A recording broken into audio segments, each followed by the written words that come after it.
We've had a lot of excitement from some of the media companies using telepresence. There was something that happened in the last week, which is on MSNBC, they begin to do some of their interviews over telepresence. So I've done television interviews before, and you're actually speaking to a blank camera. And on a high definition, you can kind of tell when someone is speaking to a camera or speaking to a person.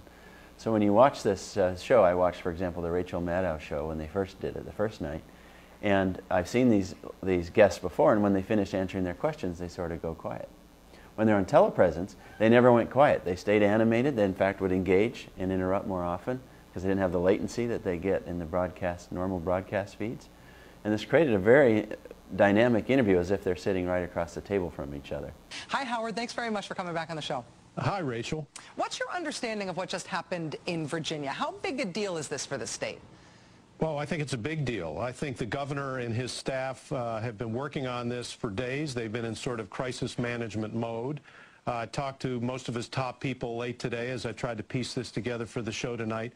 The interesting and ironic thing is they think, now we're talking about a conservative Republican here, they think, to use the words of one of their staffers, we think we deftly threaded the needle here. So that's a very recent example. We've had other cases where at playoff games they use telepresence to let fans talk to some of the stars who are in a slightly separated location. We've had them do broadcasts where they use the center screen to do interviews and actually show clips on the side screens in a 3-screen system.